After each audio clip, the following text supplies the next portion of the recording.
Okay, today is August 26, 2014. I'm Susan West, and I'm in Buxton talking with Sharon Peele Kennedy. Sharon, let's get a little bit of background information at first. Where were you born? I was born in Buxton, North Carolina, at the location of the Fezzidan radio station. Okay. That is now the Fezzidan Center Hospital.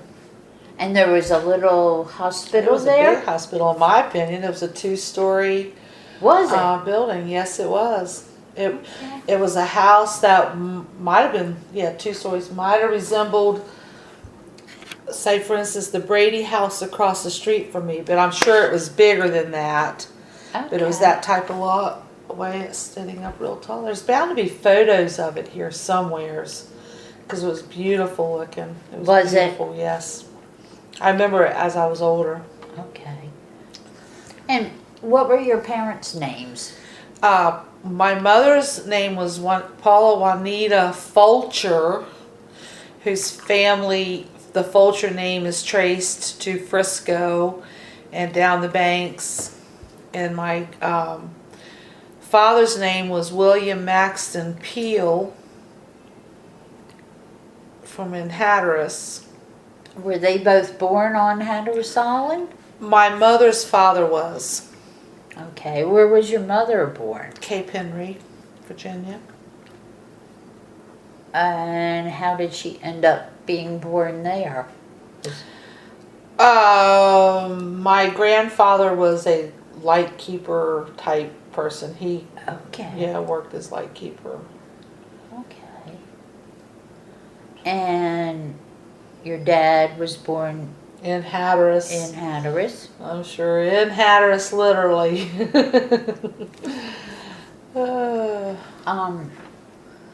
What kind of work did your dad do? He was a commercial fisherman. He was in the Army he fished, did his little bit in the Army, and then he went back to fishing. Okay. How about your mom? She was a housewife and a restaurateur her whole life. Okay. She worked at the original Marlin Club, helping to form the menus there. She worked at Captain Peele's restaurant with Mr. Frazier. In Hatteras Village? Where Sonny's restaurant is now, was Captain Peele's. Then she worked at what was called the Captain's Table, owned by George Fuller. And where was that? Where the Quarterdeck restaurant is today. Okay. It was a very, very nice place, and all the very affluent vacationers who would come down to go charter fishing or surf fishing would come in and bring their catches, and the ladies would fix it up, and they would come back and put $100 bill back there for them to split up between each other, which was a real big thing. What year are we talking about? Do you Probably know? Late 60s, late 60s, because she went to the Kentucky Fried Chicken about 69. So yeah, this was in the 60s. Okay. And then Kentucky Fried Chicken was tapped to manage the first and only franchise food restaurant here, which is with Kentucky Fried Chicken, which she did very proudly and successfully for 18 years. Oh my goodness. Mm-hmm. And did she work after that? Yes. Okay. Well, then she hung up her pot holders and spoons and went on to hostessing at the Channel Bass restaurant for Jack and Shelby Harrison, which that establishment was probably 40 some years. Yeah. That long friends. Yes. So she'd been into the food hospitality service her whole life, basically. Do you remember your grandparents? Absolutely.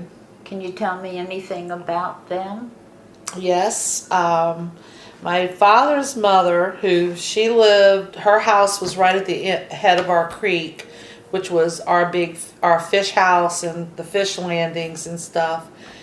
And usually she was the type of person that if it wasn't fish, fowl, or out of the garden, once in a while she'd go to the store for a piece of salt meat or something like that. But basically she cooked very organically, so to speak. And, her spices were salt and pepper and onion. But she cooked everything so wonderful. And then my mother's mother, her not being from this area, but loving our seafood and our foods, put her what I call flair twist on it, to where her seasonings were salt, pepper, garlic, wine. Well, where was she from? If she wasn't. She was from Virginia as well. Okay. But her mother was a Austrian immigrant. Her mother was from actually Austria. That they had came to the United States and fled. She was very, very interesting people, which I knew my grandmother's mother actually too. She was a showgirl. A showgirl? Real fancy costumes. And where was she a showgirl? In New York City. Really? Okay. All over. She had a boarding house in Norfolk. She had a boarding house in Eastern Shore somewhere, as I believe. I'm not sure. I'm sure Michael and Patricia will correct me on that. But anyway, I've just always, I liked their take on not being wasteful for whatever they cooked. And both of their houses never consisted of what I call in between snacks. You ate your lunch, your breakfast, your lunch, and your supper. And that was it. Okay. It was no potato chips, cookies. It was what they cooked and set on that plate. That was your meal. You did not say, "Oh no, I want chicken." Oh, okay. No, it was pot of beans and a biscuit. That was it. What kind of work do you do now? Who? Well, I'm. Right now I work with my niece at her deli. I'm a creative cook and I feed all the hungry fishermen first thing in the mornings. And what is the name of the deli? Harbor Deli, Hatteras Harbor Deli. Okay. At Hatteras Harbor Marina in the heart of Hatteras. And I had first, go back, to preempt to this, I first started out at 12 years old working in a restaurant. Worked in restaurants until I was like 17, 18 years old. And then I went to hairdressing school and was a hairdresser for many years. And due to carpal tunnel, I went back to my love of life, which is cooking. Oh, tell me a little bit about that first job when you were 12 years old. What did you do? I worked at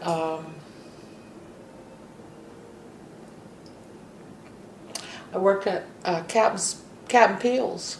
Okay. Because you had to have tuberculosis tests back then, and at that point I was bussing tables, and then I waitressed a little, and then I went over to, because I hadn't really done the kitchen too much, and I went back there, and I liked that better than waitressing. Why? Why? Well, because I didn't have to deal with all the people's little pet peeves about stuff, and it seemed like no matter how kind or how helpful you were to people, they didn't want to, give you tips, that's what you worked for, and it was just too nerve-wracking to me. Whereas back in the kitchen, I felt, I could make that pot of mashed potatoes be so delicious that the people would be very happy.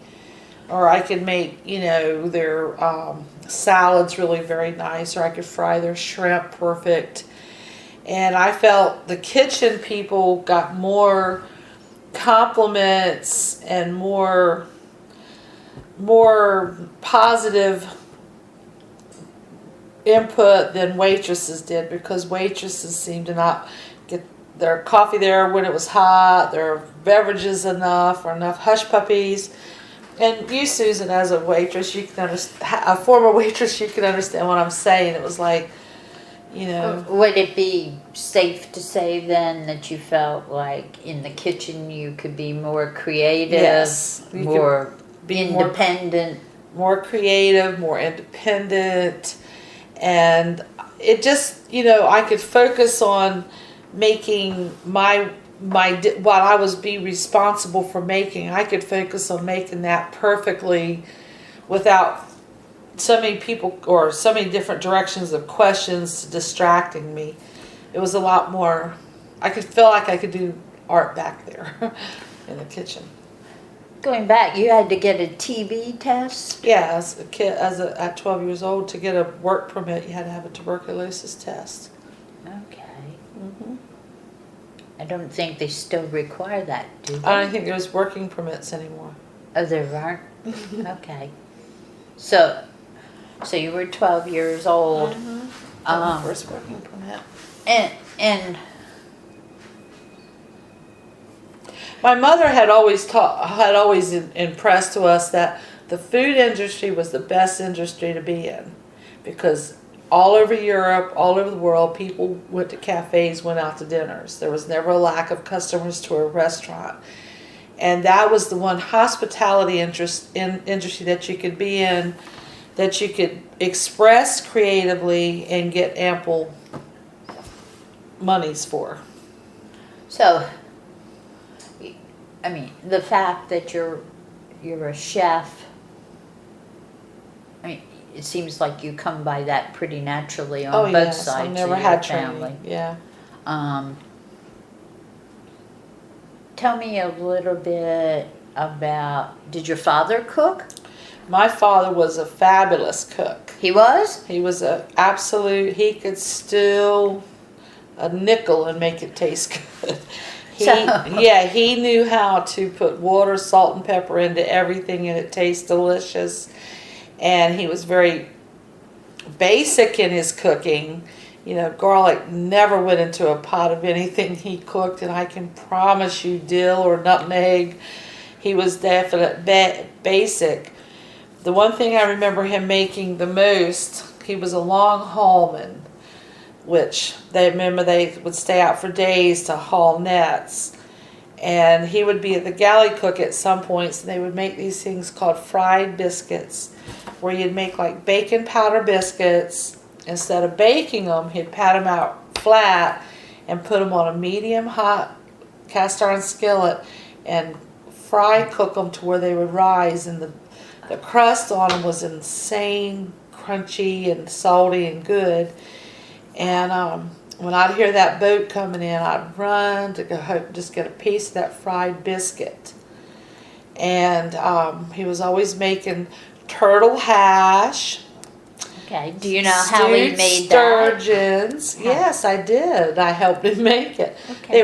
They would back in the day when people did eat turtles, and I know it's not a popular thing to talk about, but we had to eat here and survive. We weren't killing them. They would quarter them, and 4 different families would get a quarter of that turtle, and then you would take and clean and dress it up, and then you'd put it cover it with water and a little onion, a little salt and pepper, and you'd cook it for probably 1 to 2 hours real slow, let it cool, and then you literally had to shred or pick the turtle meat real gentle to kind of separate it. Okay. Each piece, it was like separating cotton, so to speak. Okay. And then when that was done, you put it back in the pot with some diced potatoes and diced onions, a little salt pork, and cover it with some more water. So what did it taste like? Indescribably delicious. A strong sea flavor? No. It would taste like a very delicious mild pork, chicken, seafoody flavor. Okay. You know what I mean? It's been so long since I've had a nibble of one, I can't even remember. Yeah, that's been illegal activity. What it tastes like, but I can tell you it was, and what was hilarious about it is that the pot that you would make would probably be several gallon pot that you'd make, literally a huge pot, because when you picked it grew, it expanded. Oh. A quarter of a turtle is pretty big to begin with. I would guess so. Yeah, and so when you pick it, it expanded it, and you cook it down more with your potatoes and stuff. And of course, you had to have fried cornbread to go along with it. And then if you didn't eat it all, which you usually couldn't, each day that you reheated it, it was better and better and better. Okay. Yeah. And so then you mentioned sturgeon stew. Sturgeon. Do you know how your dad made that? Absolutely. He would take and get the sturgeon and clean it real good, get the inside, the cord out of the inside of it, and cut it into chunks, lightly flour it, and you would brown a little bit, take it out, and put some potatoes and onions in the pot, put your sturgeon back into it, and cook that for probably about an hour. Let everything real slow. Let everything cook real slow. Oh my! It'd be like eating shrimp, lobster, scallops all together. It'd be so delicious. And did it have a sweet taste yes, to it? a very sweet, very mild. Oh, there we go. Turtle hash. Wash and prepare with a 1/4 pound of turtle meat cut in bite-sized pieces. Add 1 diced onion, 2 cups diced potatoes, rendered fat from 3 slices of salt pork. Combine all ingredients in saucepan, adding enough water to half cover. Salt and pepper to taste. Cook until potatoes are soft. That's your mother's recipe, and this is in the Hatteras Volunteer Fire Department Cookbook, Volume 2. Well, the original one was. Oh, and the original one was published in 1962. That's the one this was in. But her preparing the turtle, see, it's a 1/4 of a turtle. Preparing it is cooking it a little bit first. You got to parboil it, and then you cut it to size pieces. Okay. You couldn't take it straight from being raw and cook it in that time, because you got to really cook it a lot. Do you know what I mean? So she was meaning wash, prepare, 1/4. That's parboiling, and then after that's done, that's when you do the. Yeah. Okay. So. And look here, a turtle burger. Turtle burger. Yeah, same thing. A 1/4 of a fair-sized turtle. Yeah. Okay. They were trying to add added value, weren't they? Turtle burgers. Yeah, back then. So did your mother cook those sort of traditional dishes Oh, absolutely. Too? Oh, my mom, I think she was 13 when they came here. They had been living in New York, and the Depression had hit. My grandfather was a barber and a storefront preacher. Wow. He had revivals. But the Depression had hit, and his mother, his aunt or his mother had a house. They had lived here. They were from Frisco, and so he brought my grandmother and his 3 daughters, and my uncle, who was kind of out of high school at that point, here, and Stocky Midget and Anderson Midget picked them up at the ferry at Oregon Inlet and drove them down in their bus. And my grandmother was fuming because of how hot, all the sand spurs, and they got stuck.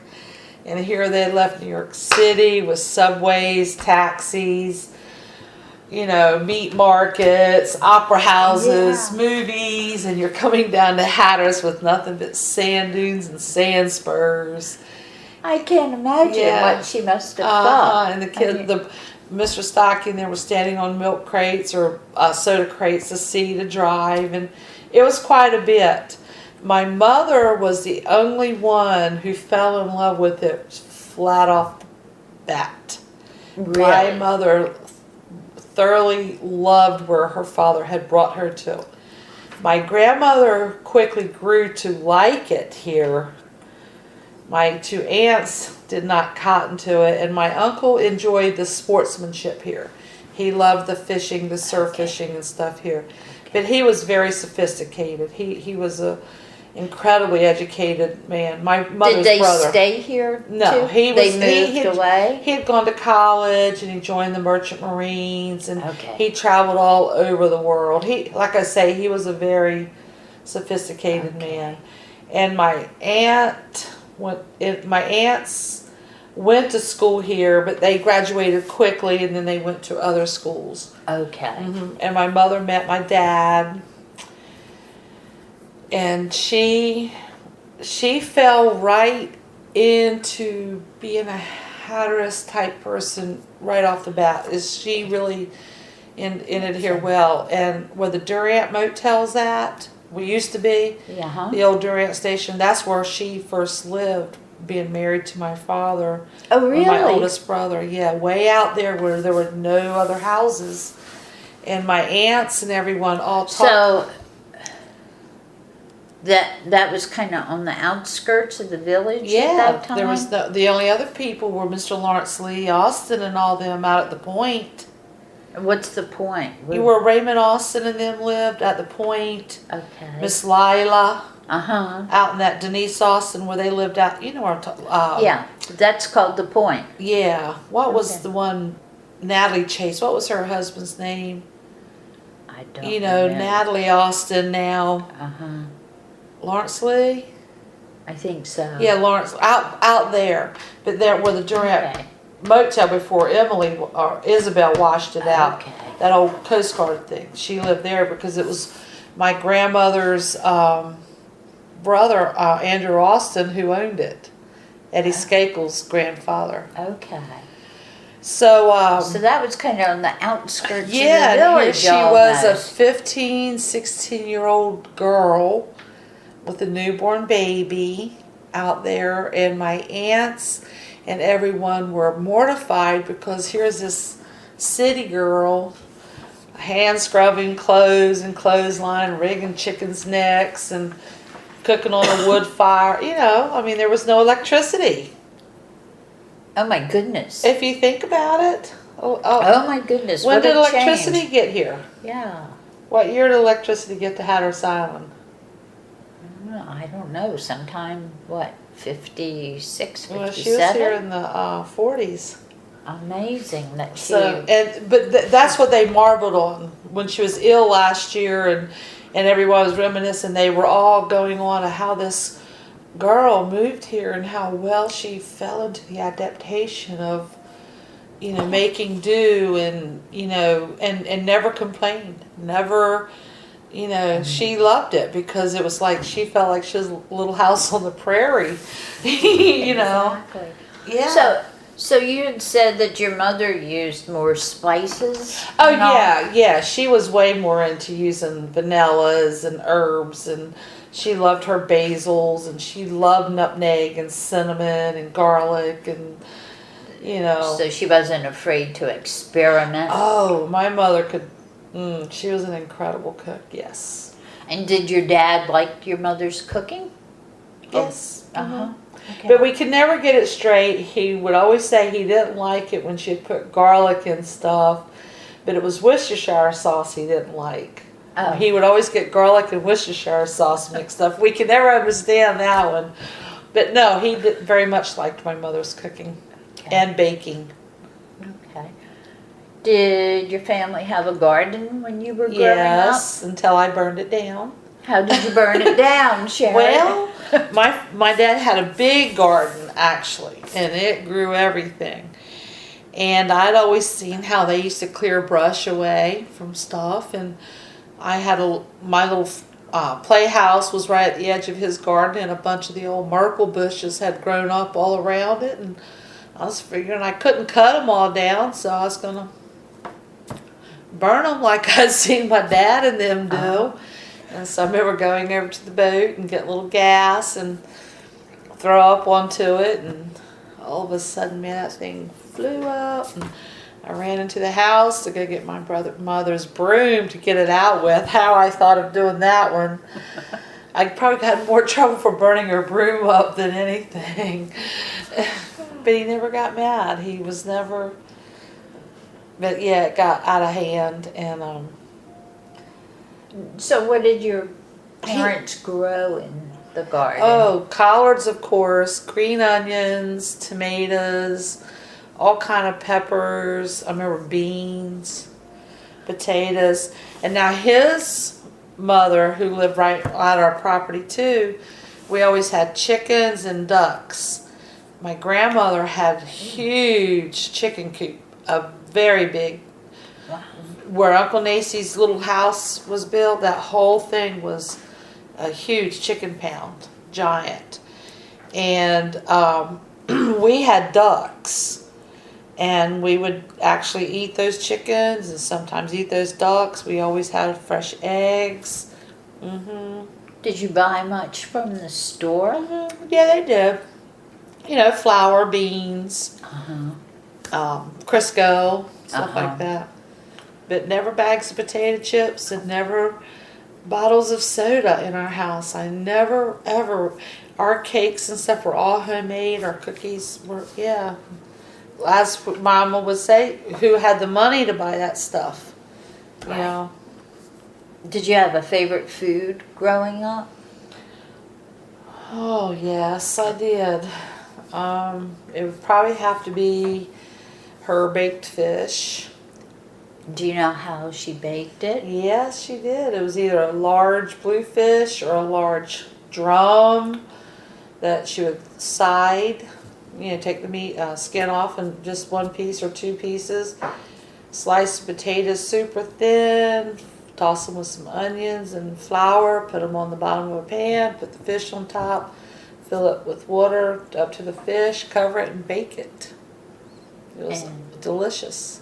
Do you still cook fish? Yes, like I do. that? Yes, I do. Baked fish is my favorite because, as someone says, you're baking gravy into your fish. You know, because the flour makes a gravy. As far as her, what I call land food would be, she made a delicious pot of lentils. Okay. Yeah, she taught us to appreciate lentils and beans and stuff like that. But yeah, her seafood, I would have to say her baked fish, and then I could take it and say she introduced me to shad.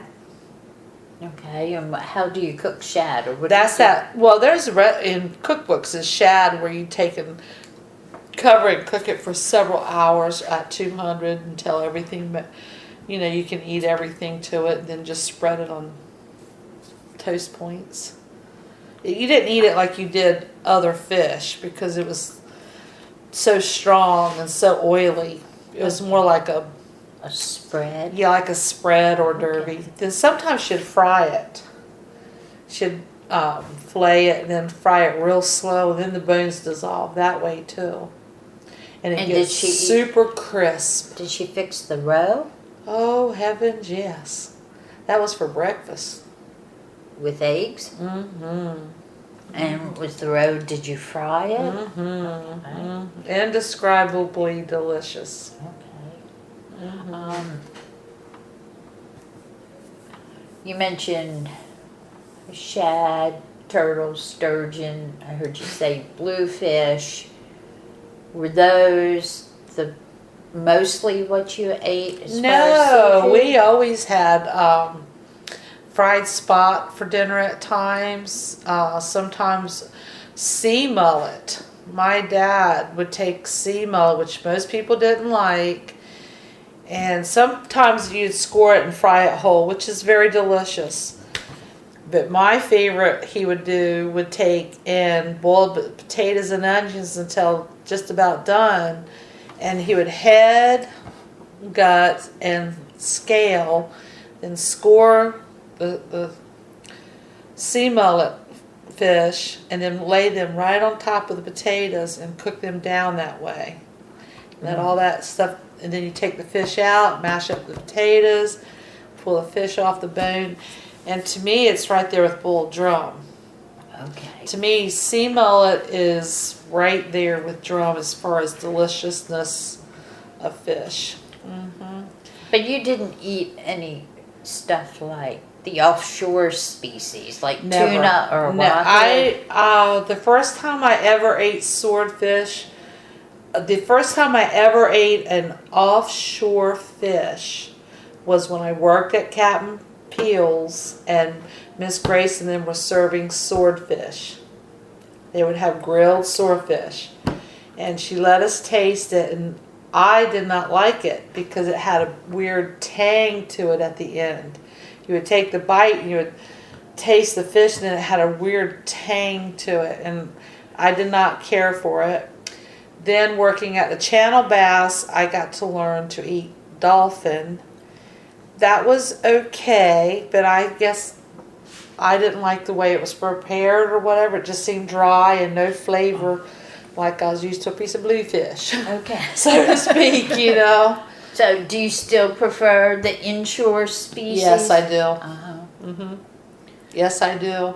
Now, you know, like your trigger fish and your grouper and all that stuff it is very delicious. There's no doubt about it. But I don't think I don't think it has the same type of depth of flavor as your more inshore fish. Okay. You know, like what do you mean by that? like when I eat a piece of drum or a piece of bluefish, I know I'm eating a very in-depth flavored fish. When I eat a piece of wahoo, I know I'm eating fish because I'm looking at it, but it does not it does not have a distinctive, incredible flavor. It's like very mellow flavor. Okay. Oh, it's delicious, but it doesn't Uh-huh. have that aftertaste like a piece of drum would have. Poor fish. For like special occasions and holidays like Thanksgiving or Christmas, do you remember what kind of, did you have seafood then? A baked fish. Lots of oyster roasts. Okay. Yeah. A lot of roast oysters and oyster fritters, fried oysters, oyster stews during the winter, but always a baked fish with potatoes. Okay. And then we got to where we were eating shrimp. That was, of course, always in the summertime. And my dad would stew shrimp, which is And how do you do that? just like you lightly flour your shrimp or just saute them a little bit the way they are, let them brown, take them out of the pot and put your onions and potatoes in there and fill it with water up to the potatoes and cook that kind of real slow. And then you while that's kind of cooking, you make some either pie bread or cornmeal dumplings. I like pie bread the best. What's the difference between pie bread and cornmeal dumplings? Pie bread is water and flour. Cornmeal dumplings is flour, cornmeal, and water. And why do you like pie bread better? Because I think it's more delicate to go with the shrimp. Okay. The cornbread's good, but it's heavy flavor to the shrimp to me. It fits the pie bread looks prettier too, and I got a picture of it. The last one I just did. But anyway, you thicken it up, and you always want to cook your pie bread separately, so it doesn't get all slimy from your stew. Then you add it to it. It's a unique flavor, and the next day it's even better. And were there shrimp boats going out of Hatteras? So they would catch them in their pound nets. Okay. Yeah. That's what I was They didn't want none of the big shrimp. They always had to have the little shrimp. The big shrimp were tough and weren't sweet like the little shrimp. Okay. And we ate a lot of clam chowder. Okay. Lots. We probably had a pot of chowder just about every week in our kitchen. Cook the traditional Hatteras way? Meat, taters, onions, and clams and water. And they would make huge pots. Because each time you cook it and warm it, it gets even tender and better. Did your family travel off the island a lot when you were a kid? Only to go school clothes shopping Okay. in the fall. And that was about it? Think about it. If you had to pick one seafood as your absolute most favorite, could you do that? And what would it be? Sturgeon. Sturgeon. But legally, would have to be bay scallops. Oh. And what do they taste like?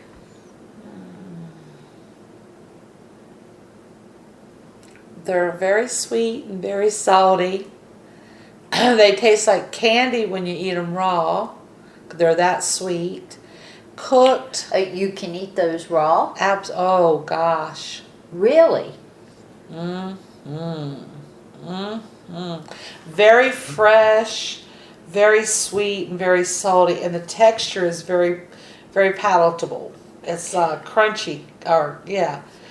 I would say a cross between let's say, a clam heart, a scallop, and now that wouldn't be doing it justice. They're a flavor of their own. They're very sweet. And you can make fritters from them. You can fry them independently. You can stew them.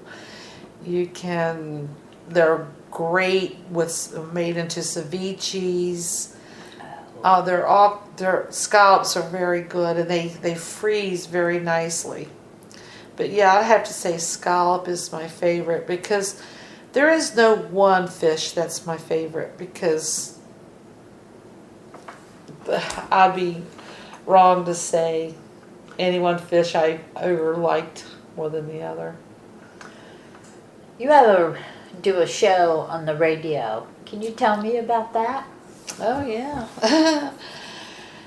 All right, I do a What's for Supper segment 5 days a week on Max Radio, Beach 104 and WCMS at about 4:35ish. And it all spurred up from I'd go into the local supermarket in the evenings or for dinner, and for years, I was always running into people. Oh, what are we going to have for supper? What's for supper? What are you cooking for supper? And I was always at the either vegetable or meat department, and I was always putting people's different dinners together for them, because they couldn't think of stuff to get, and we get one of these and this. Oh yeah, and they, I was always helping people put their meals together.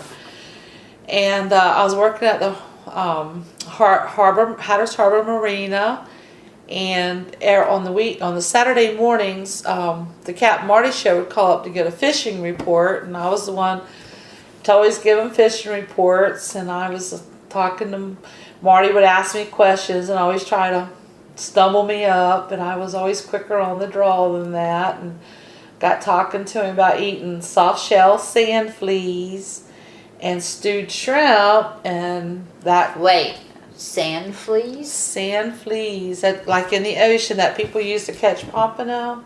Right. Well, they molt and shed just like crabs do. Oh. And there's soft shell ones, and you can eat the whole thing. Okay. And it's very delicious. Okay. And he didn't believe me. And then several months later, that Bizarre Foods guy was over in Asia eating sand fleas, and then they realized that was, and I was like, yeah, you can take, even the hard shell ones, if you cook them, the inside, and pull the claws or legs, that's all meat inside of there. It's very good. Wow. Yeah, more meat than you get out of a crawdad. Okay. But, and that kind of, started a lot of, well, what is the wildest thing you've eaten this week, Sharon? And, talking. And the winter was getting ready to come on, and I was getting ready to be laid off. And I was like, gee, what do I do? So I called Marty up and said, Marty, I had an idea to do a drive time radio show to give people a little suggestion of what they could cook for supper that night.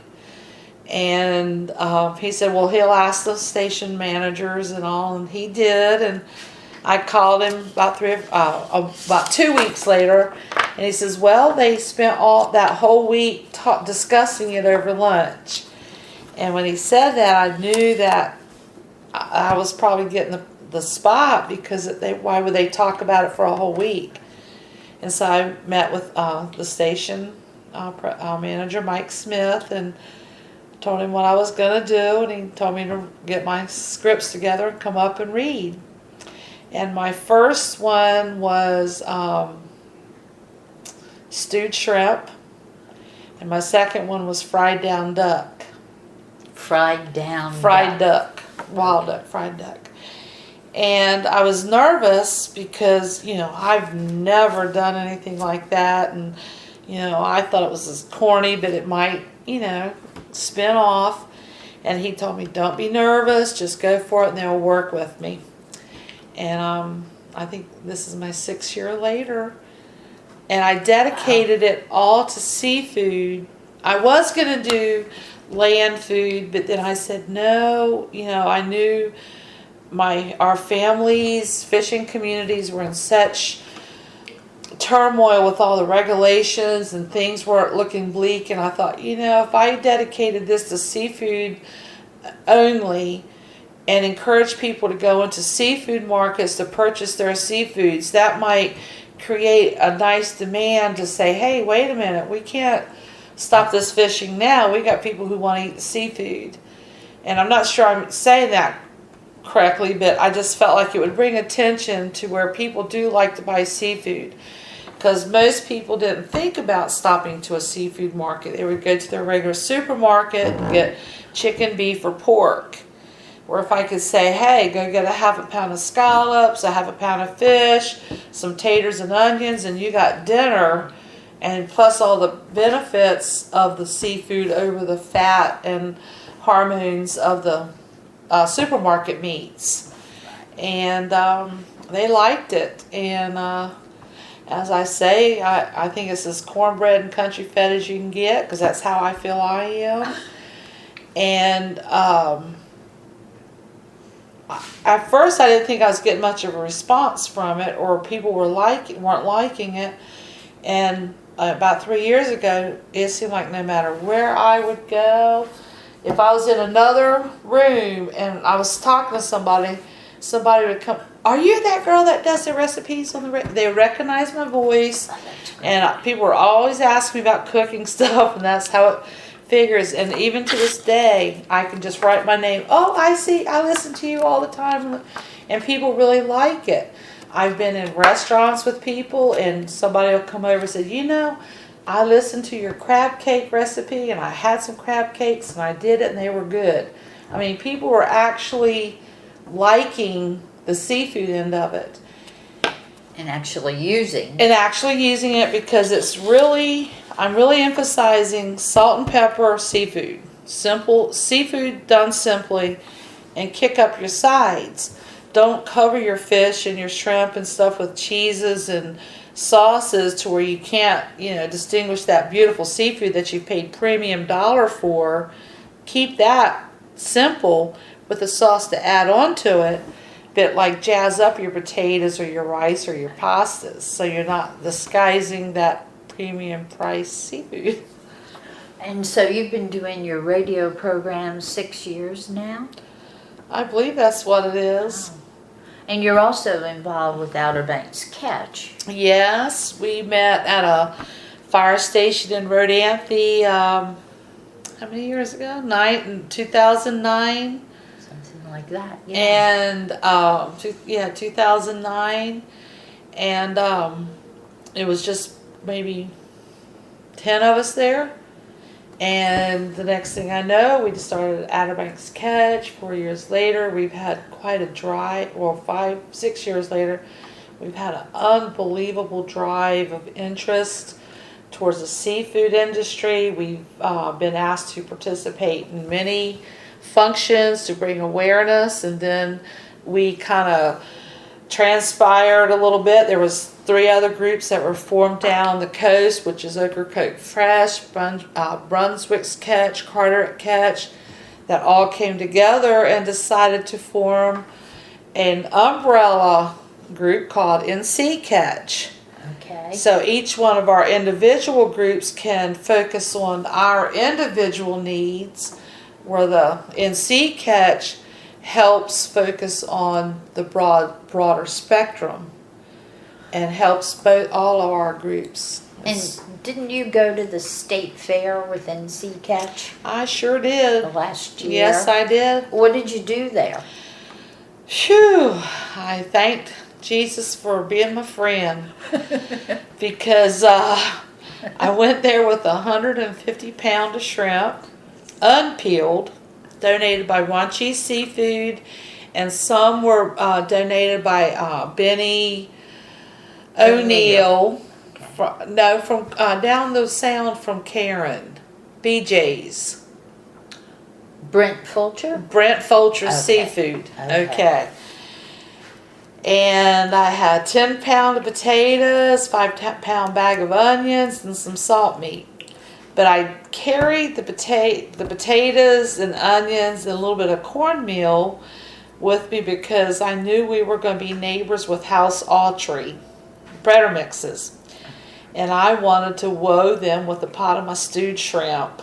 Just, trying to woe them, and maybe they'd like to be a sponsor of one of our catch groups. So I went there on the premise to do steamed shrimp. But having an 8x8 little place was not conducive to boiling water, pouring off the water, then doing more shrimp for all those people. Well, I managed to do 15 pounds steamed, and while they were going, I had gone ahead and started up my stewed shrimp deal because I knew things were going to happen quickly.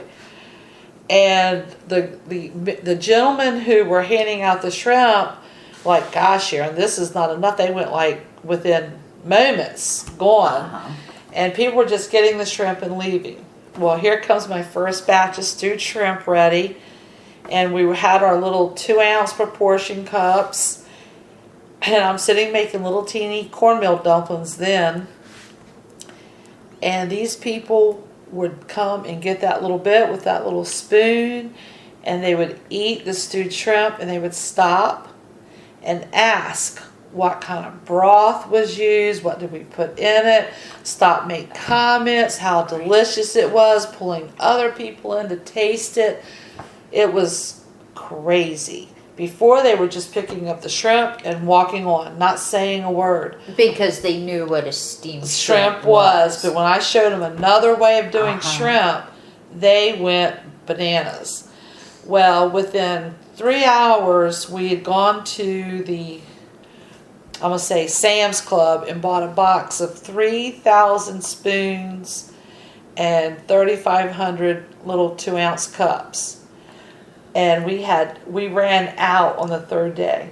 We served over 3,000 people on 150 pounds of shrimp. Wow. That we were having to peel, chop, and cook right on the spot. That's impressive. And I kept saying, I got a friend in G, because I was having to spread everything. I was having to make, because I had my potatoes to where they like match stick thin, so that'd be enough. And right. But once you know how to gauge and do things, and they were getting like 3 or 4 or 5 pieces of shrimp in each thing because we chopped them up. Right. But the comments were, what kind of soup base was I using? What kind of broth was? And when I tell them the secret ingredient was just water, they were like, wow, because it was so good. Amazing. I mean, really, because so many people think you have to use fancy ingredients and do a lot to seafood. If you And, know and how, so what? Yeah, explain your seafood cooking philosophy. well, if you know how not to overwater things, like when I say put your potatoes and onions and your fish and fill it with water, I don't mean fill it all the way to the top of the water. Whenever you stew or cook anything in water, it's very important to put only enough water that it will take to slowly cook that stuff tender. Because when you put too much water, there's no flavor to it. You don't want to add too much salt. You don't want to add too much pepper, because there's enough natural salt that as things cook, the salt will come out into them. And to me, a lot of people try to hurry up and cook things. But nothing you cook should ever take way more than an hour. Okay. Most everything you cook, you can get cooked in 30 minutes. If you know how to gauge your heat and do your priority layering. But some things will take an hour to cook real slow and just right. But the most important thing is to not over season, not overcook. Like when people fry fish, they want to put the fish in the skillet, then move it. It's real important to just let it sit there and form its own barrier so that when you turn it over, it's got that nice crust. When you move it, you cool it off and it starts to steam. You know, it's just techniques on how to use your vessels and your ingredients. But how did you learn all this? Well, going back to starting to work in kitchens when I was 12 years old, I was so privileged and fortunate to work with, to me, some of the superstars of the beginning of the Hatteras cooks in Hatteras. I mean, I got to work with Miss Liza Robinson, Miss Daisy Gaskins, Miss Lola Gaskins, Miss Myrtle Balance, Evelyn Styron. Women who, you know, they knew how to get the true value of every ingredient they used, and it was no nonsense. And I really got to learn to not waste potatoes when you peel them, how to use every piece of that onion, because that's money you're putting in the trash can. You know, when you're cooking stuff, it's, you know, I was very privileged. I mean, to these ladies, they were all self-taught if you think about it. You know, these women, some of these women probably hardly ever left Hatteras Island, but they knew how to cook. They knew how to cook on wood and coals. Amazing. Yeah. And are any of those women still alive? No, not They've all one passed single one on. of them. No. Okay. And like I say, these women, when I was doing like breakfasts back in the day, there was no biscuits because there's no way you could do enough bacon powder biscuits. So it was loaf bread. But the eggs and the ham and everything that was used was all hand done, you know, hand cut. It was just like they didn't think nothing of making a pot of collards, and they couldn't serve them quick enough to the people from up north that would come down here for a dish of our collards and some fried chicken and mashed potatoes. They would just go nuts. So at that time, these restaurants weren't using pre-prepared foods? Never. Really? Never. Yeah. So things have really changed a lot. It was bags of flour, bags of potatoes, sides of meat, chicken that they would take and yeah. And the seafood really came from our docks. If you think about it, there was no trucks to haul seafood back in the 60s here. You know, the clams were caught. That's where our clam chowders came from. Kind of amazing, really, that, you know, trends in food service are kind of circling back. More places are doing that now. Well, the thing is you know, it's kind of hard with the pay scale now. You know, back then it was nothing for, say, the owners or their kids or one of the dishwashers, I mean to say, to sit and open up 200 or 300, 400 clams. Right. For chowders, but that's all the clams would be used for. There was no clam fritters or stuff like it was chowders because that was your best food value. Okay. Yeah. They would clean their own fish. They would. Everybody in the kitchen had to peel shrimp. That was a understood thing. The Odin's dock was our main dock. They would clean the fish and bring them over. The bluefish, all the fish that would all be served. So essentially what was happening in restaurants here at that time now is happening at some of the most famous, well-known, high-scale restaurants in the U.S. Absolutely. Yeah. Well, they're kind of going back to that, why are you going to go into a restaurant and pay premium price for somebody to open up a package and throw it in the microwave? You know, that package was made in who knows where, how long ago. Right. Where they want to go into a place that they know that owner or chef had gone down at the docks that day, or they knew their beef came from a Angus farm in Richmond. their vegetables came from a farm in Currituck. Right. People like to know that, and they're willing to pay that price for those items to me, because that person does not have the access to go to the dock to get that piece of fish. They don't know who the farmers in Currituck are, and they sure can't drive to Richmond to get that Angus steak. Right. But they can go to this restaurant that is smart enough to know how to gather their goods.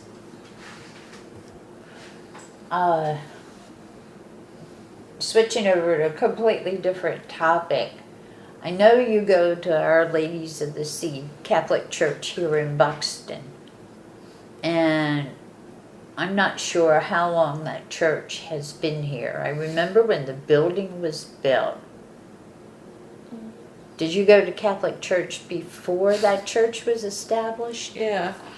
I weren't expecting this part of the questions, but I'm the only native, born, raised, bloodkin native on Hatteras Island that sits in that church.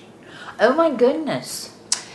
And my grandmother, Paula, is who named our church, Our Ladies of the Seas.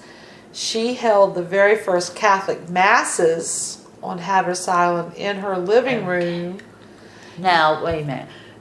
This is on your mother's side. Yes. Oh, Okay. God, yes. Okay. Oh, Okay. my dad's mother was a devout Methodist. Okay. Oh, heavens, yes. Okay. But your mom's family. My mother's mother was a Catholic, but her husband was a Pentecost preacher.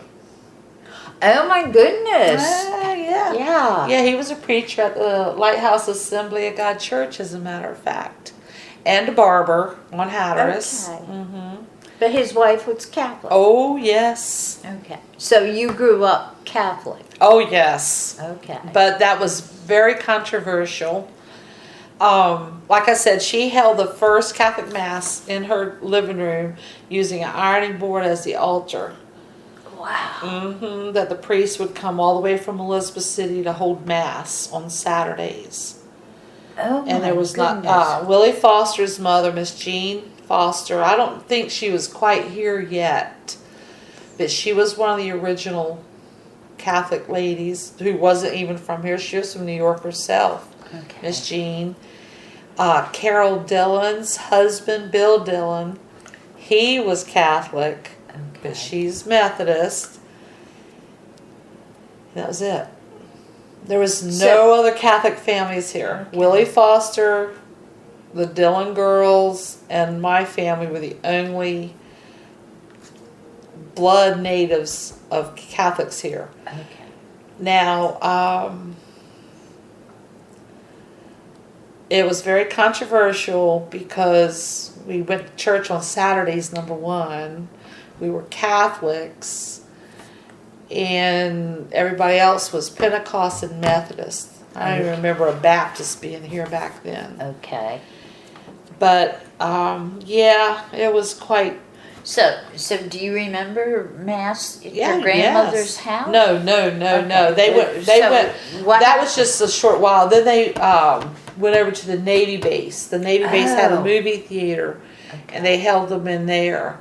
Okay. And it was even packed then. Even then, I probably remember church when I was I remember going to first grade, so I remember being at church by, 5 or 6 years old. Oh, gosh, yeah. Yeah. And it was, in the summers, it was packed from vacationers, because from the north people would come to church. Right. And I mean, there were people out the door, standing room only. It was amazing. And so your grandmother helped select the name? She's the one who named it Our Ladies of the Sea. Okay. And I went there. We had nuns that would come down to give us our catechism classes. And we were quite controversial, believe you me. I could say my phrase, but Okay. But it was quite a privilege to do it, because I went to the other churches too. Like we used to go to Christmas Eve at the Methodist Church in Hatteras, and I had speeches that I would say then as a kid. And I went to the vacation Bible schools there. I'd go to the Assembly of God church with where my grandfather was, and that was quite different because they didn't approve of us being Catholics at all. To this day, they don't. But and to sit into Our Ladies of the Seas now on any given Sunday to where it's standing room only, every seat is taken, is people from all over this country, from all over this world on a Sunday morning with their brood of kids all dressed ready for church is awesome because they're taking their time out of a vacation, get up to come to church with everybody all in glee. What a right place to be. That must make you feel really good. Some days sitting in there is wild because, you hear so much in news that that the world's going to hell in a handbasket and this tragedy's here and this and that. And you see like almost 300 people gathered all in not their own self-righteousness, but to try to be a better person in our communities.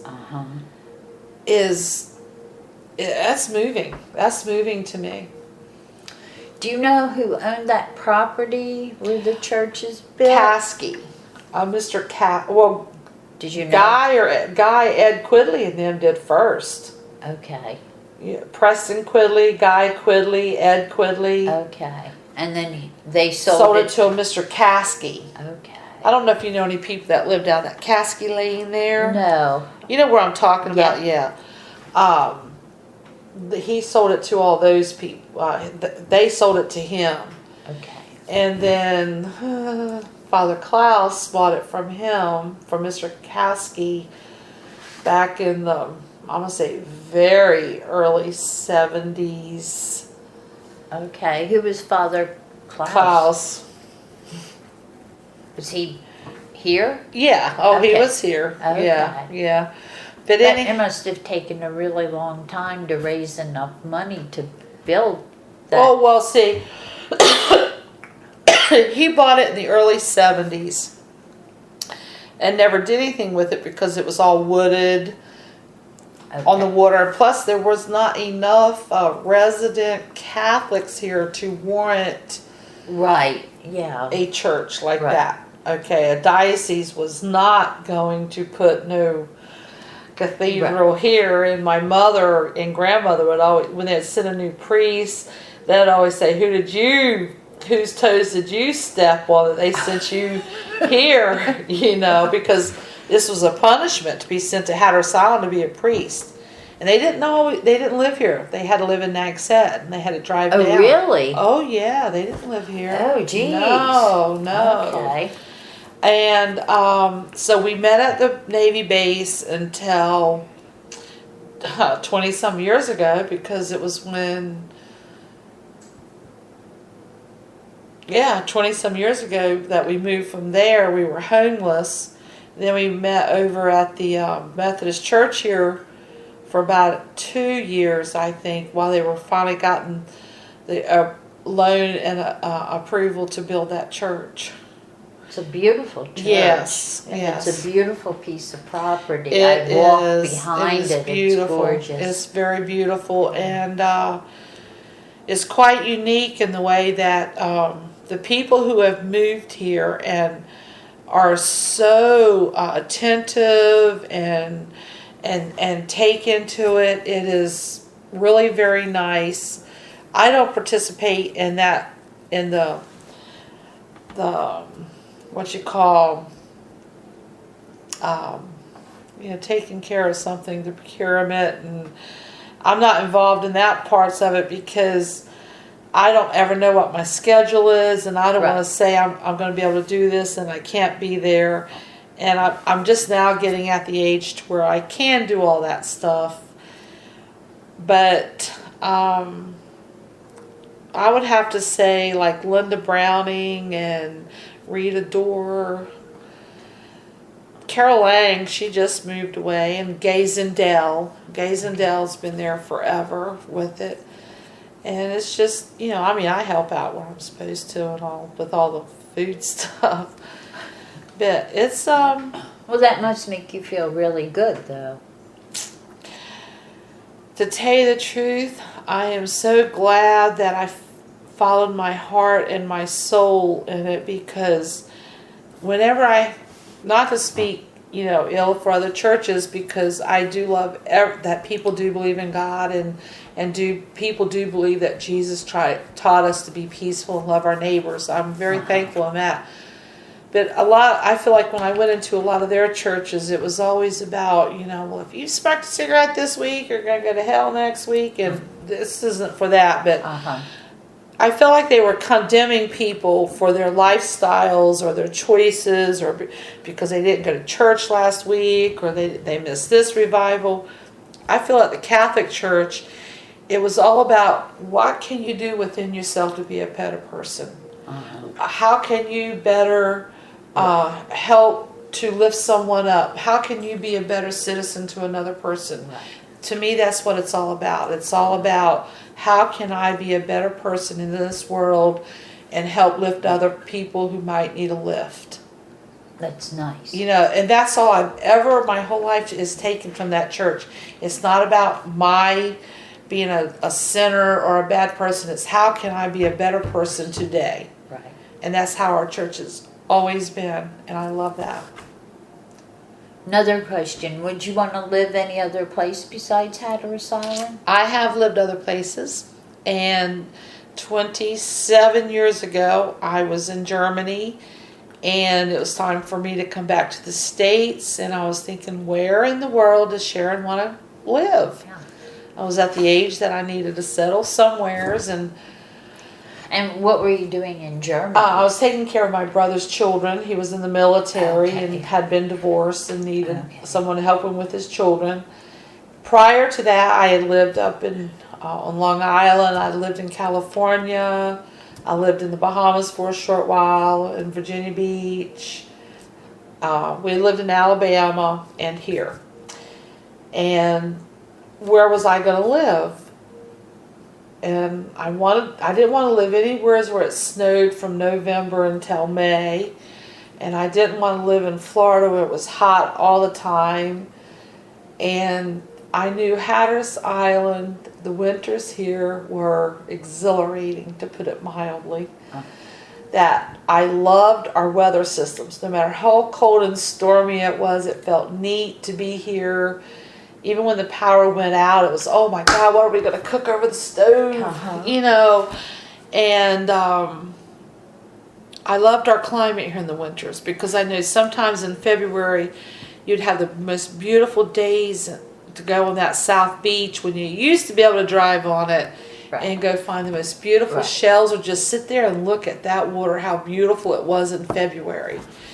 And that was my deciding point, was our winters here. I liked our winters. As far as anything else is because I knew that I would have shameful but access to the best seafood. Right. Yeah. And so I knew I was not a real beef eater. I knew I didn't always love pork. I didn't always like chicken, but I always knew I loved seafood, and that was my 2 points, I guess, our seafood So it and our made your weather. decision for you to come Mhm. back to Hatteras. And our sense of community here. The people here, I mean, a lot of people say, oh, these outsiders and stuff like that. Well, I think this is one of the few communities where someone who is not born here can move here and be embraced, be recognized, to be glad you're here. There's a few people that are naysayers, but you're going to get that everywhere. But for the most part, I think the Islanders welcome and embrace anybody who's tough enough to handle this.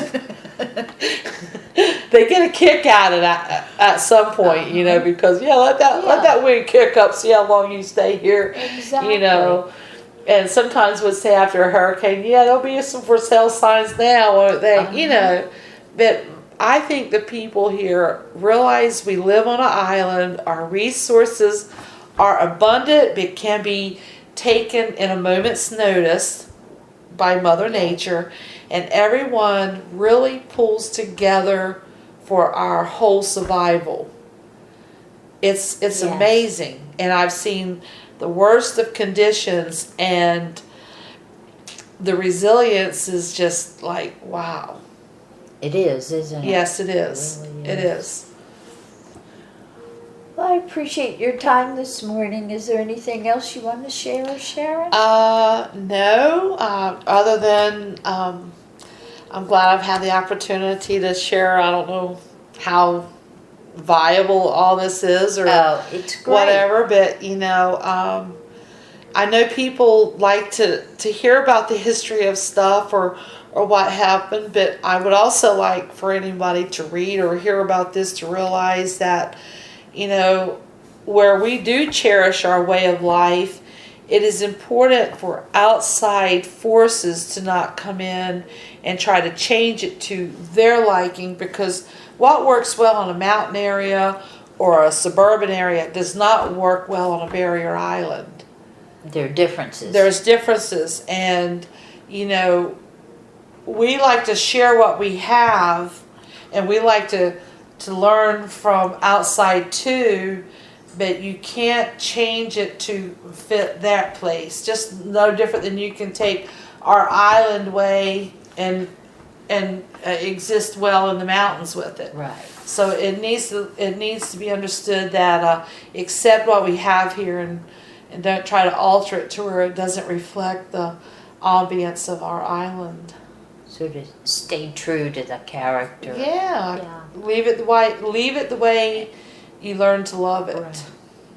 Well, thanks, Sharon. That's Thank a you. nice note to end on. Thank you. All right. Yeah. You're good. Huh? You're